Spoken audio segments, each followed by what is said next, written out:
Halo, Assalamualaikum warahmatullahi wabarakatuh.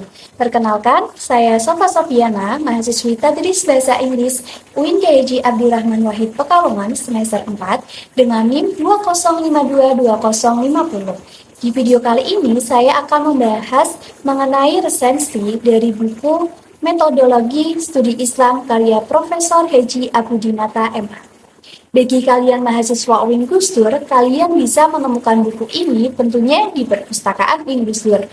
Ataupun jika kalian ingin membelinya, kalian bisa membeli di online shop seperti Shopee, Lazada, Tokopedia, dan online shop lainnya. Jadi guys, di resensi ini ada 4 bagian yang harus dibahas. Yang pertama ada identitas dari buku, yang kedua ada sinopsis buku, yang ketiga ada kelebihan dari buku tersebut, yang keempat ataupun yang terakhir ada kelemahan ataupun kekurangan dari buku yang kita resensi. Nah, pertama yang akan kita bahas terlebih dahulu ada identitas dari buku yang kita resensi.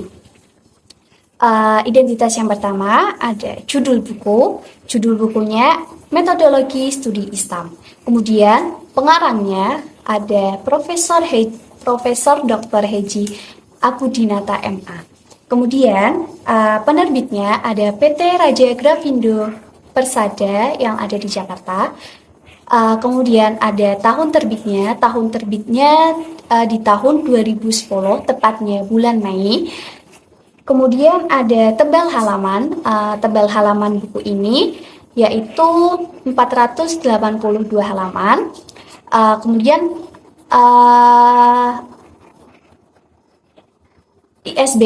nomor ISBN-nya ada 97942170669. Lanjut ke bagian sinopsis dari buku ini. Nah, banyak mahasiswa ataupun mahasiswi yang merasa kesulitan atau mengalami kesulitan dalam proses perkuliahan mereka. Salah satu kesulitannya adalah terkait materi yang diberikan oleh dosen. Terkadang mahasiswa itu merasa kurang puas dengan apa yang dijelaskan dosen pada saat di kelas.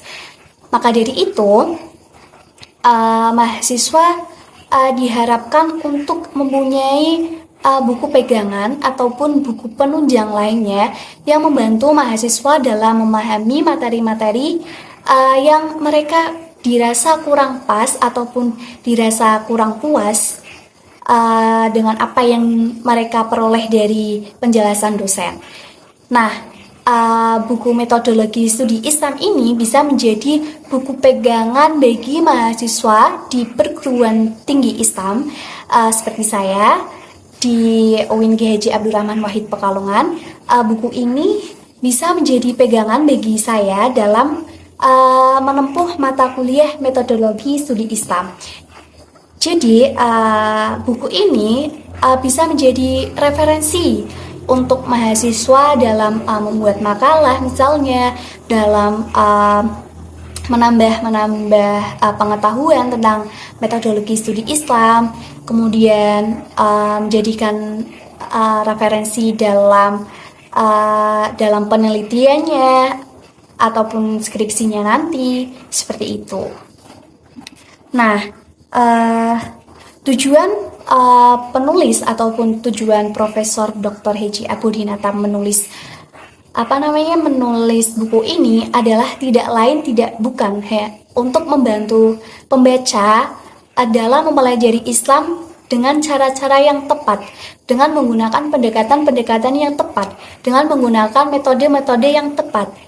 Nah, di buku ini juga tidak hanya membahas mengenai metode-metode penelitian saja ataupun model penelitian saja, tapi buku ini juga membahas mengenai hubungan Islam dengan pengetahuan sosial, ada juga pengertian Islam, karakteristik ajaran Islam, dan lain sebagainya. Nah, di buku ini ada sekitar 23 bab, tapi saya mengklasifikasikannya menjadi 3 bagian. Bagian yang pertama membahas mengenai pengertian, karakteristik ajaran agama Islam, misi ajaran agama Islam, kemudian ada berbagai pendekatan dalam memahami agama, dan ada juga hubungan agama Islam dengan pengetahuan sosial. Kemudian ada juga di bagian yang pertama ini membahas tentang berbagai pendekatan dalam memahami agama. Yang pertama itu misalnya pendekatan teologis normatif, pendekatan filosofis, pendekatan sosiologis, pendekatan kebudayaan, dan lain sebagainya. Lanjut ke bagian kedua dari buku ini, yaitu membahas tentang metode-metode dalam studi Islam. Contohnya seperti metode kualitatif, metode kualitatif, ada juga metode historis. Kemudian di bagian kedua ini juga membahas mengenai macam-macam penelitian, misalnya seperti grounded research ataupun penelitian lapangan. Nah, di bagian kedua ini juga menjelaskan mengenai kegunaan metodologi tersebut. Tidak hanya menjelaskan cara-caranya saja atau menjelaskan pengertiannya saja, tapi juga menjelaskan mengenai kegunaan dari metodologi tersebut. Di bagian kedua ini juga dijelaskan mengenai langkah-langkah dalam penyusunan penelitian, seperti penyusunan latar belakang, kajian pustaka, kemudian penyusunan apalagi ya? Kajian literatur kayak gitu-gitu ya. Kemudian juga di buku ini itu menjelaskan pendekatan yang digunakan dalam metode-metode penelitian, yaitu pendekatan yang seperti apa yang cocok untuk penelitian ini kayak gitu. Lanjut ke bagian ketiga dari buku ini, yaitu membahas tentang aplikasi atau pengaplikasian metodologi dalam studi Islam. Nah, di buku ini ada beberapa model dalam pengaplikasiannya. Yang pertama itu ada model model penelitian hadis, terus juga ada model penelitian tafsir, model penelitian filsafat, ada juga model penelitian fikih, ada juga model penelitian kebudayaan, ada juga model penelitian politik, model penelitian ilmu kalam, ada juga model penelitian pendidikan Islam, dan yang paling jarang itu ada model penelitian antropologi dan sosiologi agama. Jadi di bagian ketiga ini membahas tentang bagaimana pengaplikasian metode-metode dalam studi Islam atau dalam penelitian agama Islam. Kita lanjut ke bagian kelebihan dari buku metodologi studi Islam ini. Dari sinopsis yang sudah saya jelaskan tadi, tentunya kalian tahu kan kelebihan buku ini apa saja? Kelebihan yang pertama tadi, metode ini tidak hanya menjelaskan satu metode penelitian saja, tapi begitu banyak metode penelitian yang dijelaskan dalam buku ini. Kemudian kelebihan yang kedua, buku ini berisi banyak materi yang kompleks dan juga lengkap yang bagus untuk dijadikan pegangan oleh mahasiswa dalam menunjang perkuliahan mereka. Di samping ada kelebihan, pasti ada kekurangan. Kita masuk ke bagian ketiga dari resensi buku ini, yaitu kekurangan dari buku metodologi studi Islam. Mungkin kekurangan yang pertama itu bahasa yang digunakan dalam buku ini terkadang menggunakan bahasa akademis.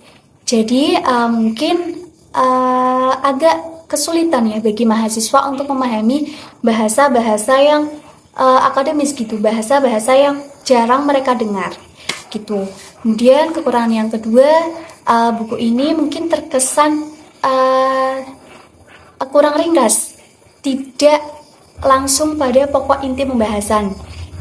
Ada beberapa part di bagian, ada beberapa part yang seperti itu. Nah, itu saja. Segala sesuatunya pasti memiliki kelebihan dan kekurangannya masing-masing. Jadi, buku ini memiliki kelebihan yang sudah saya sebutkan tadi dan juga memiliki kekurangan yang sudah saya sebutkan tadi. Jadi itu kembali kepada diri kita masing-masing dalam menyikapinya. Nah, itu saja, kurang lebihnya mohon maaf. Wassalamualaikum warahmatullahi wabarakatuh.